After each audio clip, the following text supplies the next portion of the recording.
To really get a handle on where we are now and, figure out where we might be going, sometimes you have to look back at some core ideas. And often those big ideas can be really different, just fundamentally opposed in some ways. So today we're doing a deep dive into two really influential, but yeah, fundamentally different sets of documents. They both try to define America past, present, and future. We're going to unpack the main arguments, the key takeaways, and the real points of tension between mandate for leadership, the conservative promise, which is this very detailed blueprint for a potential conservative administration, and on the other hand, the 1619 Project, which, as you probably know, re-examines American history really through the lens of slavery and its lasting impact. Our goal here is just to factually, impartially lay out what these sources actually say. Hopefully it helps you navigate these complex debates with, a better informed view. Get ready for maybe some aha moments as we explore how these different perspectives interpret the very fabric of American society. All right, let's really dig into this. We've got these two incredibly comprehensive sources today. Why don't we start with mandate for leadership? How does it paint the picture of America right now? What challenges does it see? Kind of setting the stage for its proposals. Right. Well, what's really striking is how the mandate immediately frames things. It says we're in an era of division and danger, similar to the late 1970s. It claims that, quote, the long march of cultural Marxism through our institutions has come to pass. Okay. And it describes the federal government as this, like behemoth, that's been weaponized against American citizens and conservative values. It says freedom and liberty are under siege as never before. It points to specific things like inflation ravaging family budgets, rising drug overdose deaths, and also what it calls the toxic normalization of transgenderism, mentioning drag queens and pornography invading their school library. So very specific social concerns listed there. Yeah. And looking abroad, it highlights a totalitarian communist dictatorship in Beijing engaged in a Cold War. And it identifies something it calls the Great Awakening as a totalitarian cult. Okay, so that's one perspective. Now, the 1619 Project offers a profoundly different starting point for understanding America's core challenges, doesn't it? What's its fundamental argument about the nation's origins and how that shaped everything else? Yeah, it's a completely different lens. The 1619 Project basically asserts that when America declared independence, the act of continuing chattel slavery, in a nation supposedly founded on freedom, that became America's own sin. Mm-hmm. And this led, it argues, to a hardening of the racial caste system. This wasn't just enforced by laws, but also by things like racist science and literature, which pushed the idea that black people were subhuman. It makes the point that white Americans, whether they personally enslaved people or not, developed a considerable psychological as well as economic investment in the doctrine of black inferiority. Wow. So you have these two texts, both aiming to chart a future for America, but starting from just completely opposite interpretations of its past. One sees a deviation from original values. The other sees a continuation of, foundational problems. How does that difference then shape how they talk about something like the American family or the idea of community? That's a great question, and the contrast is really clear. The mandate for leadership leads with promise, #1. Yeah. Restore the family as the centerpiece of American life and protect our children. It argues that centralizing political power is fundamentally about subverting the family, trying to replace, quote, natural loves and loyalties with unnatural ones. Interesting framing. Yeah, and it directly critiques the idea that government is simply the name we give to the things we choose to do together. It says, no, community defined as marriage, family, work, church, school, volunteering. That's the real name for what people do together. So a very specific definition of community there. Very specific. And when talking about HHS, the Department of Health and Human Services, it explicitly calls for policies that encourage marriage, work, motherhood, fatherhood, and nuclear families. And it wants to reverse policies focused on, quote, LGBTQ plus equity, subsidizing single motherhood, disincentivizing work, and penalizing marriage. Okay, and how does the 1619 Project approach community or collective action, perhaps drawing from its historical perspective? Well, it takes a different tack. Yeah. It highlights how, after emancipation, formerly enslaved people zealously engaged with the democratic process. They formed groups like the Equal Rights League, for example.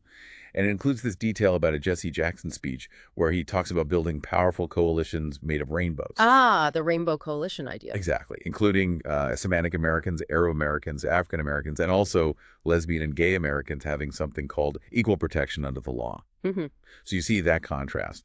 One focusing on restoring a traditional nuclear family structure, the other highlighting broader, more diverse coalitions built around shared struggles for rights. Okay, so building on those foundational views, let's talk about institutions. Both sources seem pretty critical of American institutions, but obviously from very different angles. Let's start with the mandate for leadership again. How does it propose dealing with what it refers to as the administrative state? Right, the administrative state, basically, the federal bureaucracy. The mandate argues that Congress has sort of abdicated its role, letting unelected officials in the bureaucracy set policy. It really hammers home the idea that personnel is policy. A president, it says, has to make personnel management his highest priority, even at the cabinet level. So staffing is key. Absolutely key. It criticizes the whole civil service system, going back to the Pendleton Act of 1883 and solidified during the New Deal.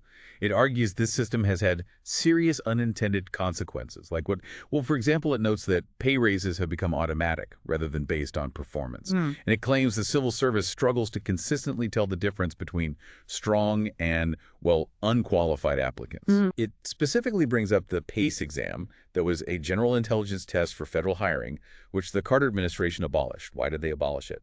Due to concern about their possible impact on minorities. And the mandate argues that the legacy of getting rid of that test still controls federal hiring and affects all the KSA tests, knowledge, skills, and abilities tests used today. That's a really specific critique of the civil service mechanics. Now, turning to the 1619 project, it offers, again, a historical perspective on institutions, particularly economic ones. How does it connect the origins of American economic structures directly back to slavery? It's quite direct. It states pretty bluntly, in order to understand the brutality of American capitalism, you have to start on the plantation. Wow. It uses that pretty unforgettable example of Martin Shkreli. Oh, yeah, the pharma guy. Right, who jacked up the price of a life-saving drug massively from $13.50 to $750 a pill. And Shkreli's justification was, quote, "This is a capitalist society, a capitalist system and capitalist rules."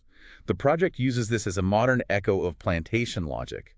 It also argues that America's somewhat messy banking system, this fragmentary, overlapping, and inefficient dual system with both federal and state regulators, Yeah, it can be confusing. is actually a direct relic of the conflict between federal and state power over maintenance of the slave-based economy of the South. So a direct line drawn from slavery to modern financial structures. Okay, so given these really divergent views on how our institutions function or malfunction, depending on the perspective, how do they each portray the American justice system? The mandate for leadership focuses on the Department of Justice, the DOJ. It says the DOJ must recommit in both word and deed to protecting public safety. It claims the current Biden administration's DOJ has become utterly unserious and dangerously politicized. It cites what it calls racial and partisan political double standards in deciding who to prosecute, and it also says immigration laws are being ignored. And the 1619 project, its focus on justice likely stems from its core historical argument, right? Absolutely. It zeroes in on the 13th Amendment. It notes that while it ended slavery, it crucially made an exception for those convicted of crimes. The loophole clause, often called. Exactly. And it argues that after emancipation, black people were often perceived and treated as less than fully human criminals. It says the old laws governing slavery were just replaced by black codes governing free black people, which effectively made the criminal justice system central to new strategies of racial control. It points to evidence like ongoing racial disparities in sentencing, citing examples like children, mostly black kids as young as 13, getting life sentences for non-homicide offenses. And it mentions statistics suggesting black defendants are 22 times more likely to get the death penalty if their victims are white compared to if their victims are black. Okay, let's pivot a bit now. How do these sources talk about America's place in the world, its global standing, and also the internal cultural landscape? The mandate for leadership seems very clear on its national security approach. What's the main focus there? Yeah, it's very direct. It clearly identifies China as the top priority for U.S. defense planning. No ambiguity there. It calls for modernizing and expanding the U.S. nuclear arsenal, specifically to deter what it calls two nuclear peer competitors, meaning China and Russia, simultaneously. Like deterring both at once. Right. And it stresses that allies need to step up and take on more responsibility in dealing with threats from China and Russia. It also pushes for strengthening Build America, Buy America rules for defense contractors to fix supply chain vulnerabilities. Wow. And there's significant concern about technology transfer from America and its allies that might be accelerating adversaries' capabilities, particularly China's advances in areas like semiconductors, batteries, nuclear weapons, AI, space, hypersonics, a whole list. That's a very specific foreign policy and defense posture. Now, the 1619 Project, as we've said, isn't really a foreign policy document. But how does its whole project of reevaluating American history connect, maybe indirectly, to how we think about America's identity on the world stage, or even just internal cohesion? Is it more about the narrative? I think that's exactly right. It's more about the narrative and its implications. The 1619 Project suggests that America's first, most original art form, which it identifies as black music, actually grew out of the nation's original sin of slavery. Interesting connection. Yeah, and it notes that historically, some white people have always been worried that the primacy of black music would be a kind of karmic punishment for that sin. The piece sort of concludes by saying the real work has been to free this country from paranoia's bondage, to truly embrace the amplitude of integration. So embracing the full complexity, including the difficult parts. Exactly.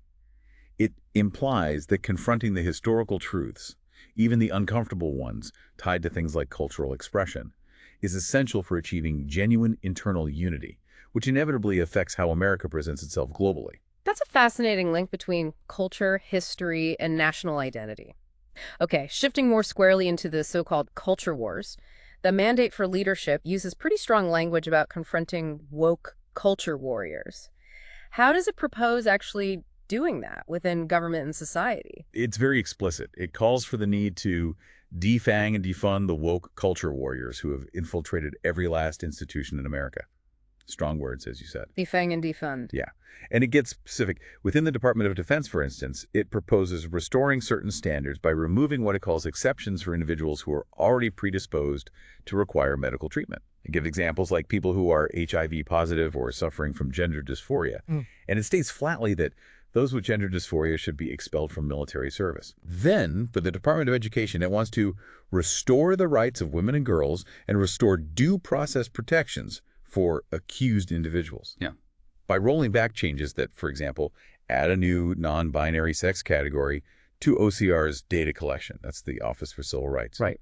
And also reversing the redefinition of sex under Title IX, the Education Anti-Discrimination Law, to include sexual orientation and gender identity, arguing this redefinition poses a threat to women and girls. And we touched on this earlier, but within HHS, it aims again to reverse the focus on LGBTQ plus equity, subsidizing single motherhood, disincentivizing work, and penalizing marriage. So we've definitely seen how the mandate frames these cultural issues. But this idea of defanging woke culture warriors, as you laid out, isn't just talk. It translates into these very concrete agency-by-agency proposals designed to fundamentally change how the government works. Let's maybe walk through some more of those specific reforms outlined in the mandate. Absolutely. It's really a plan for a significant overhaul. We mentioned personnel earlier, but it's worth restating. They see staffing as crucial. They criticize the Biden administration for reinstating personnel at USAGM, the U.S. Agency for Global Media, who'd been fired for alleged gross security violations. Yeah. The plan is very clear. A conservative administration would prioritize putting political appointees and like-minded career employees into key roles to ensure the president has direct supervision of the bureaucracy via the head of OPM, the Office of Personnel Management. It's about control. Okay, so personnel is number one. What about foreign aid through USA? Yeah, USAID comes in for some heavy criticism. Yeah. The mandate describes it as being marred by bureaucratic inertia, programmatic incoherence, wasteful spending, and overly reliant on what it calls a self-serving and politicized aid industrial complex. Strong words again. Very.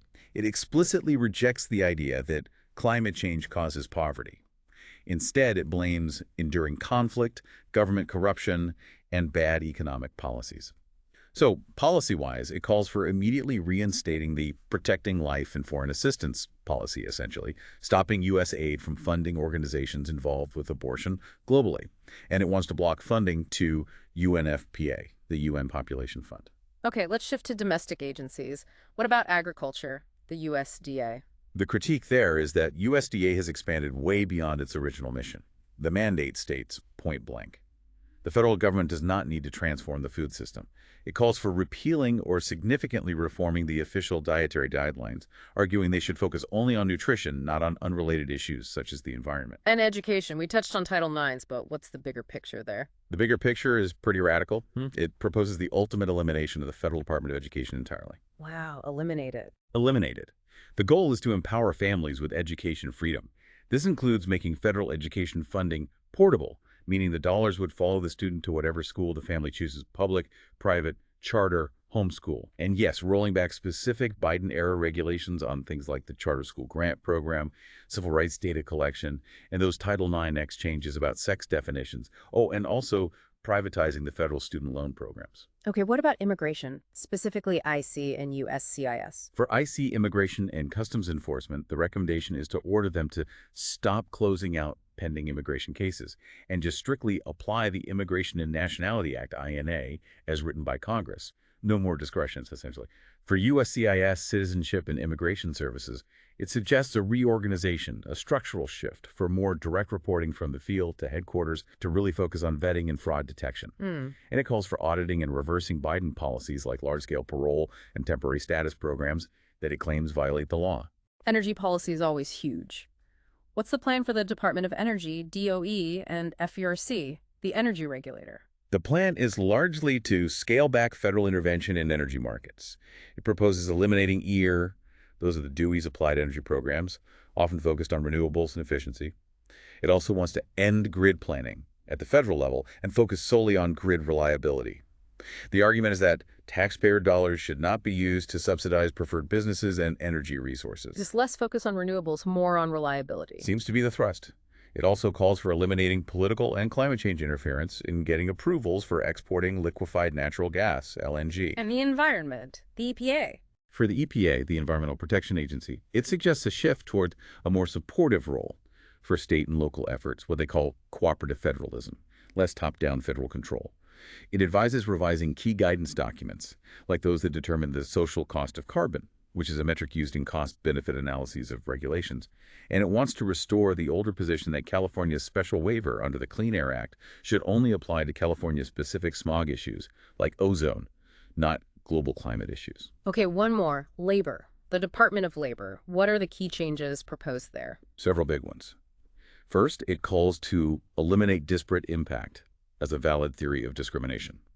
That's a major legal concept where policies that aren't intentionally discriminatory can still be illegal if they disproportionately harm a protected group. Getting rid of that would be huge. Yeah, that's significant. Definitely.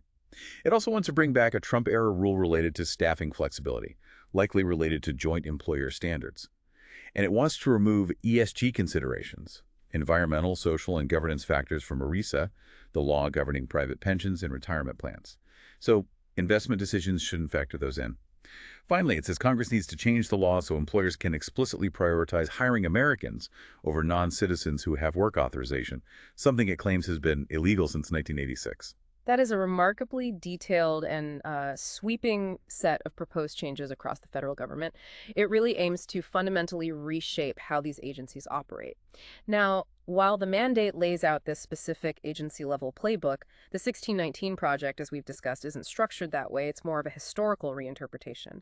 But that reinterpretation, focusing on slavery's enduring legacy, surely implies or advocates for certain kinds of broad, systemic changes, even if it doesn't list agency actions. What are some of those bigger national priorities or transformations that seem to emerge from its perspective? That's a really important point. Just because it's not a policy doc doesn't mean it lacks direction. You're right. The core argument of the 1619 project, that slavery is truly foundational to American institutions, to American wealth, implicitly demands a pretty radical re-examination of how those institutions still work today. So it's looking at present-day issues through that historical lens. Exactly. It consistently highlights things like, as we discussed, the disproportionate impact of the criminal justice system on Black Americans. It connects current economic inequality back to historical roots. It underscores the ongoing struggle for genuine racial equality. So while it doesn't say, the Department of Justice should do X or Treasury should do Y. It strongly implies that addressing these deep historical injustices isn't just about tweaking policies. It requires fundamental shifts in how we think about justice itself, about wealth distribution, maybe even about what reparations might mean, and certainly about national identity. That phrase we mentioned earlier, the drive towards the amplitude of integration, that feels like the overarching national goal implied by its entire analysis. Confront the past fully to integrate fully. Okay, so we've really journeyed through two incredibly comprehensive and yes, deeply divergent ways of understanding America. One is this very strategic, forward-looking blueprint for conservative governance, the mandate for leadership. The other, the 1619 Project, is this fundamental reevaluation of the nation's origins and their continuing impact. Yeah, and understanding these really deep-seated differences seems essential if you want to make sense of the policy arguments, the cultural debates, the political divides that are just constantly swirling around us today. It really is about seeing the world, seeing America through these different but, equally well-articulated lenses and recognizing they offer starkly distinct visions for where the country should go. So that leaves us with a big question, doesn't it? If America's future is potentially being shaped by these fundamentally contrasting views of its past and its present, what could a truly unified national purpose even look like? How could unity possibly be achieved when the very definitions of core concepts like liberty, justice, equality, even progress are interpreted so differently based on these starting points? Is there some aspect of our shared experience, maybe something not captured in these texts, that could bridge these foundational divides? Or are these visions perhaps just fundamentally incompatible, something for all of us to think about?